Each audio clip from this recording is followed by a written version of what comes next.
Hello friends, आज शुरू करते हैं एक्सरसाइज 5.2 से question number 4। The adjoining pie chart gives the marks scored in an examination by a student in Hindi, English, math, social science and science. ये जो साथ में यहाँ पाई चार्ट दिया हुआ है, ये एक बच्चे के मार्क्स हैं इन 5 सब्जेक्ट में, English, Hindi, science, social science और मैथमेटिक्स में। If the total marks obtained by the students were 540, अगर टोटल मार्क्स हैं वो 540 है, और यहाँ पे बाय द स्टूडेंट्स गलत लिखा हुआ है, बुक में बाय द स्टूडेंट होना चाहिए। ये एक ही बच्चे के मार्क्स हैं, तो एक ही बच्चे के जो टोटल मार्क्स है ना, ये 540 है। आंसर द फॉलोइंग क्वेश्चंस, तो आपको इन क्वेश्चंस के आंसर देने हैं। पहला पार्ट है, in which subject did the student score 105 marks. वो कौन सा सब्जेक्ट है जिसके अंदर बच्चे ने 105 मार्क्स स्कोर किए हैं। इसमें हिंट भी दे रखा है, for 540 marks the central angle is 360 degree. अब यहाँ पे ये एंगल्स दे रखे हैं ना अंदर, तो एंगल से ही हमें पता चल जाएगा कि कौन से सब्जेक्ट में 105 मार्क्स आए होंगे बच्चे के। हिंट में दे रखा है कि 540 मार्क्स के लिए सेंट्रल एंगल 360 है। इसका मतलब ये है कि अगर बच्चे के 540 में से 540 मार्क्स पूरे आते हैं, तो जो सेंट्रल एंगल होगा ना, वो 360 डिग्री होगा। ये हिंट है। अब 360 कब होगा? देखिए, 540 में से 540 पूरे नंबर आ गए बच्चे के, तो ये तो कट गए। 360 कब आएगा? यानी जब इसको 360 से मल्टीप्लाई किया जा रहा है तो 360 आएगा। ये हिंट है। अब इसी हिंट से हम ये पता चला सकते हैं कि कौन से सब्जेक्ट में बच्चे के 105 नंबर आए हैं। तो इसी हिंट का यूज करेंगे हम। यहां से हमें एक टेक्निक पता चल गई कि टोटल मार्क्स नीचे लिखेंगे और जितने नंबर हमको चाहिए जो पूछे गए, यानी कि 105, इन्हें हम यहां लिखेंगे। 540 में से 105 मार्क्स आए और 360 डिग्री से इसको जब मल्टीप्लाई करेंगे तो हमें सेंट्रल एंगल पता चल जाएगा। अब जो यहाँ एंगल पता चलेगा ना हमको, वो हम अपने पाई चार्ट में देखेंगे कि वो किसके लिए, वो ही हमारा सही जवाब होगा। तो देखते हैं, ये 0 से 0 कट गया, 18 2 36 होता है, 18 3 54 होता है, ये 2 और 3 पे कट गए। 105 3 से डिवाइड हो रहा है, 3 1 3 और ये कट के आएगा 35, और 35 2 हो गया 70, और क्योंकि ये डिग्री में है यहाँ पे, तो 70 डिग्री। तो हमें पता चला कि 105 मार्क्स जिस सब्जेक्ट में होंगे उसके लिए यहाँ पाई चार्ट में 70 डिग्रीज है। ये जो सेंट्रल एंगल है, अब ये देखें आप, 70 डिग्री कौन से सब्जेक्ट के लिए? हिंदी के लिए। तो जो फर्स्ट का जो आंसर होगा आपका, यानी फर्स्ट का जो आंसर होगा कि कौन से सब्जेक्ट में बच्चे ने 105 नंबर लिए हैं, वो है हिंदी। चलिए सेकंड पे चलते हैं। How many more marks were obtained by the student in mathematics then in Hindi. बच्चे ने मैथ्स में कितने ज्यादा मार्क्स लिए हैं हिंदी से, यानी मैथ्स और हिंदी का जो डिफरेंस है वो आपको पता चलाना है। तो बेसिकली सेकंड पार्ट में करना क्या है कि मैथ्स के जो मार्क्स हैं वो, और हिंदी के मार्क्स हैं जो, इनका डिफरेंस पता चलाना है। ये तो इसने कह दिया कि मैथमेटिक्स में कितने ज्यादा है, तो यानी कि मैथ्स में ज्यादा ही होंगे, तो ज्यादा में से कम वाले माइनस करने हैं। अब हमें मैथ्स के और हिंदी के मार्क्स निकालने हैं। अब मार्क्स निकालने का तरीका ये है, देखिए हमें यहाँ पे पूरा का पूरा ये सर्कल दे रखा है, पूरा पाई चार्ट। पूरा जो सर्कल होता है ये 360 डिग्री का होता है, और मैथ्स के हिस्से में यहाँ पे कितना आ रहा है, कितना पोर्शन आ रहा है, 360 में से मैथ्स के हिस्से में आ रहा है यहाँ पे 90 डिग्री। तो यानी कि टोटल जो चीज है 360 में से 90 जो पार्ट्स हैं वो मैथ्स के हिस्से में है। अब किस चीज का डिवीजन किया जा रहा है? मार्क्स का। टोटल मार्क्स कितने हैं? 540। तो जब हम इस चीज को अप्लाई करेंगे ना, तो हमें मैथ्स के मार्क्स पता चल जाएंगे। चलिए पहले मैथ्स के पता कर लेते हैं। ये 91 90 होता है, 94 360 होता है। अब 4 और 540, ये 4 से कट जाएगा, 540 जो है 4 से कट जाएगा। जब इसे डिवाइड करेंगे ना, तो ये आपका 135 आ जाएगा। 4 1 और ये आ जाएगा 135 और 135 1 ज़र 135, तो मैथ्स के मार्क्स आएंगे 135। अच्छा ऐसे हिंदी के निकालेंगे। देखिए टोटल पाई चार्ट है 360 डिग्री का, हिंदी के हिस्से में कितने डिग्री आ रहे हैं, हिंदी के हिस्से में आ रहे हैं 70 डिग्रीज, तो हम 70 लिखेंगे। और टोटल ये जो सारी चीज़ है ये किसके लिए बनी है, ये बनी है 540 मार्क्स के लिए, यानी 540 मार्क्स को हमें इसमें डिवाइड करना है। तो 540 मार्क्स को जब हम इस फ्रैक्शन में बनाएंगे 70/360 में, तो ये इस तरह से लिखा जाएगा। अब इसका आंसर निकालते हैं। ये 1 0 से 1 0 कट गया और 18 के टेबल में ये दोनों आते हैं, 18 2 ज़ा 36 और 18 3 ज़ा 54। यहाँ पे 2 और 70 कट रहे हैं, 2 1 ज़ा 2 और ये 35 पे चला गया और 35 3 ज़ा होता है 105 माइनस ये हो गया 105। हिंदी का आया ना, ये हिंदी के मार्क्स, और ऊपर देखिए आपका आंसर भी था ये पीछे, हिंदी के मार्क्स ही तो आए थे 105, तो यानी कि ये ठीक है। तो मैथ्स के मार्क्स तो आए 135 और हिंदी के मार्क्स आए 105, तो इनमें डिफरेंस कितने का है, 30 मार्क्स का। तो 30 मार्क्स आपका सेकंड आंसर है। सेकंड में यही पूछा था कि कौन के मैथ्स में कितने ज़्यादा नंबर हैं हिंदी से, तो 30 नंबर ज़्यादा है, ये सेकंड का आंसर। चलिए थर्ड पे चलते हैं। Examine whether the sum of the marks obtained in social science and mathematics is more than that in science and Hindi. आपको ये एग्जामिन करना है, ये जांचना है कि सोशल साइंस और मैथ्स के मार्क्स मिलके ज़्यादा हैं साइंस और हिंदी के मार्क्स को मिलाकर। बेसिकली क्या चीज़ दिखानी है ये मैं बताता हूँ आपको।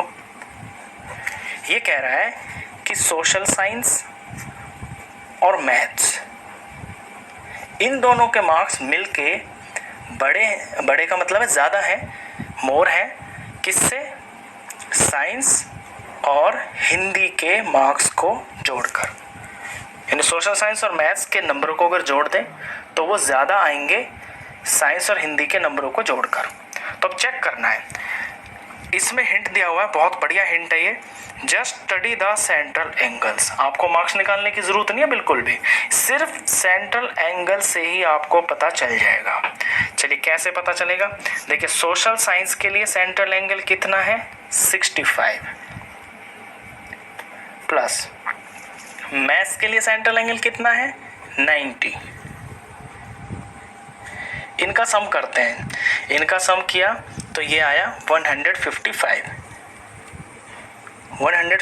डिग्री। अब ज़रा साइंस और हिंदी को जोड़ लेते हैं। साइंस के हिस्से में है 80 डिग्रीज और हिंदी के हिस्से में है 70 डिग्रीज। इनका जब सम किया तो ये आ गया 150, ये 150 डिग्री आ गया। तो इधर वाला तो बड़ा है, यानी कि ये बड़ा ही है, ज़्यादा ही है।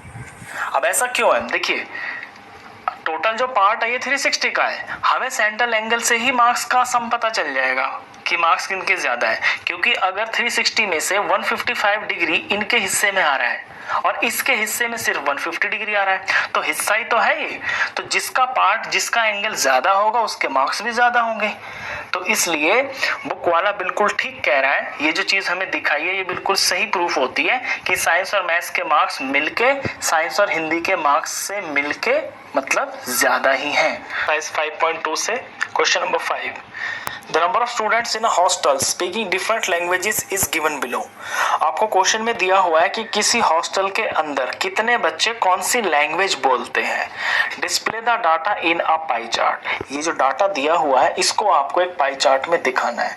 डाटा क्या दिया है बुक में कि हिंदी बोलने वाले बच्चे 40 हैं, इंग्लिश बोलने वाले बच्चे 12 हैं, मराठी लैंग्वेज 9 बच्चे बोलते हैं, तमिल लैंग्वेज 7 स्टूडेंट्स बोलते हैं और बंगाली लैंग्वेज 4 स्टूडेंट्स बोलते हैं, और टोटल स्टूडेंट्स भी दे रखे हैं कि 72 है। आपको पाई चार्ट बनाना है। अब पाई चार्ट बनाने के लिए सबसे पहले आपको सेंट्रल एंगल निकालना होता है। सेंट्रल एंगल, देखिए सेंट्रल एंगल कैसे निकलता है। सबसे पहले देखते हैं कि टोटल चीज कितनी है। टोटल बच्चे हैं 72 और हिंदी के हिस्से में कितने आ रहे हैं 40, और टोटल जो एक सर्कल होता है ना, सर्कल के ऊपर पाई चार्ट बनता है और सर्कल पूरा का पूरा होता है 360 डिग्री का। तो ये जो फ्रैक्शन आता है ना, इसको आपको हमेशा 360 डिग्री से मल्टीप्लाई करना होता है। अब इसको सॉल्व करते ही जो एंगल आएगा वो सेंट्रल एंगल होगा हिंदी के लिए। चलिए इसे सॉल्व करते हैं। 72 और 360 आपस में कट जाएंगे। 72 1 जा 72 और ये 360 जो है 5 पे कटेगा, तो 40 को 5 से मल्टीप्लाई करके आ गया 200 डिग्री। तो यानी सर्कल के अंदर जो पूरे 360 डिग्रीज होते हैं उसमें से जो 200 डिग्री का जो पोर्शन होगा वो पोर्शन आपका हिंदी के लिए दिखाया जाएगा। ये होता है इसका मतलब।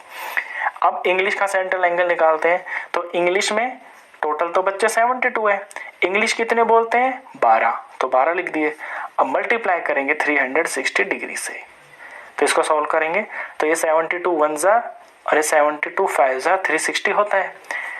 12 5 जार 60 डिग्री, इसका एंगल आया 60 डिग्री। ऐसे मराठी का निकालेंगे तो 72 में से 9 बच्चे मराठी बोलते हैं, तो इस तरह दिखाएंगे। मल्टीप्लाई करेंगे 360 डिग्री से, सॉल्व करेंगे 72 1 जार 72 5 जार और 9 5 जार 45 डिग्री। अब तमिल का निकालेंगे।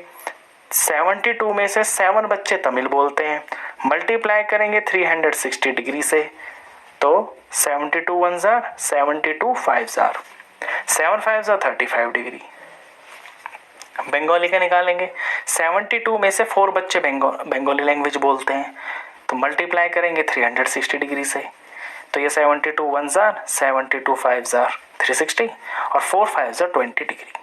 तो ये तो आ गए सेंट्रल एंगल। अब सेंट्रल एंगल को देख देख कर अपने पाई चार्ट पे इसको प्लॉट करते हैं। तो पाई चार्ट बनाने के लिए सबसे पहले आपको एक सर्कल बनाना होता है। ये सर्कल का सेंटर है और शुरुआत करने से पहले सेंटर से एक रेडियस बना लेते हैं हमेशा। ये मैंने एक रेडियस बना लिया। अब मुझे सबसे पहले दिखाना हिंदी के लिए है 200 डिग्रीज, तो ये इस रेडियस के ऊपर मुझे 200 डिग्री का एंगल बनाना है। अब देखिए 200 डिग्री का एंगल डी के ऊपर तो 200 डिग्री नहीं होते हैं, डी के ऊपर होता है आपका लास्ट 180 डिग्री। तो पहले मैं 180 डिग्री देख लेता हूँ कि कहाँ तक बन रहा है। ये क्यों ना मैं ऐसा कर लेता हूँ कि 200 को मैं लास्ट के लिए छोड़ देता हूँ, आप ऐसे भी कर सकते हैं। मैं पहले बना लेता हूँ इंग्लिश में है मेरा 60 डिग्री का एंगल, तो इस रेडियस के ऊपर मैं 60 का एंगल बना लेता हूँ। तो बिल्कुल सेंटर पे ये जो आपको ये आधा सूरज दिखाई दे रहा है, बिल्कुल ये सेंटर पे इसका सेंटर टच होना चाहिए और लाइन के ऊपर बिल्कुल ये वाली लाइन टच होनी चाहिए। अब 60 का एंगल बनाना है, यानी कि यहाँ 0 से स्टार्ट हो रहा है, तो 0 मेरा अंदर है, तो मैं अंदर की काउंटिंग को कंसीडर करूंगा, ना कि बाहर की, क्योंकि यहाँ 0 ना यहाँ से स्टार्ट हो रहा है।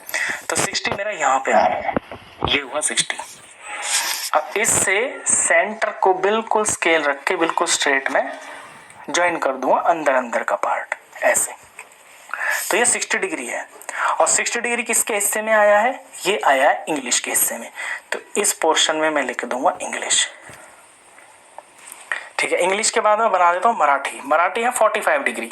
तो अब इस लाइन के ऊपर, ये जो लाइन है ना यहाँ पे, इस लाइन के ऊपर 40 डिग्री का एंगल बनाना है। तो पेज को थोड़ा अपनी सुविधा के हिसाब से आप टर्न कर लें और इस लाइन के ऊपर मैं इस डी की लाइन को रख लेता हूँ सेंटर पे, बिल्कुल ध्यान से सेंटर वाला पॉइंट, और ये लाइन के ऊपर लाइन, और एंगल बना देता हूँ 45 डिग्री का। तो 0 अंदर है ना, तो अंदर से देखना 45 कहाँ है। ये 40 और ये 50, इनके बीच वाला जो पोर्शन है ना, ये 45 है। ये मेरा पॉइंट आ गया। इसको सेंटर पे बिल्कुल स्ट्रेट रखते हुए स्केल से मुझे यहाँ अंदर लाइन खींचनी है ऐसे। तो ये 45 डिग्री है और 45 आता है मराठी के हिस्से में, तो यहाँ मैं मराठी लिख दूंगा। मराठी के बाद मैं ले लेता हूँ तमिल का जो सेंट्रल एंगल है वो है 35 डिग्री। अब इसके ऊपर, इस लाइन के ऊपर मैं 35 का एंगल बना देता हूँ।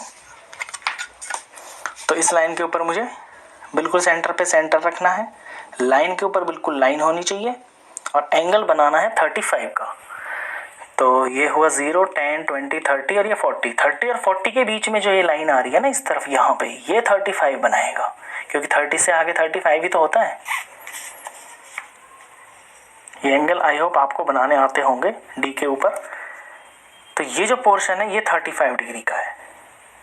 और 35 का हिस्सा है तमिल का, ये मैंने यहाँ पे तमिल लिख दिया। तमिल के बाद है बंगाली, बंगाली के हिस्से में आता है 20 डिग्री। अब इस लाइन के ऊपर मैं 20 का एंगल बना देता हूँ,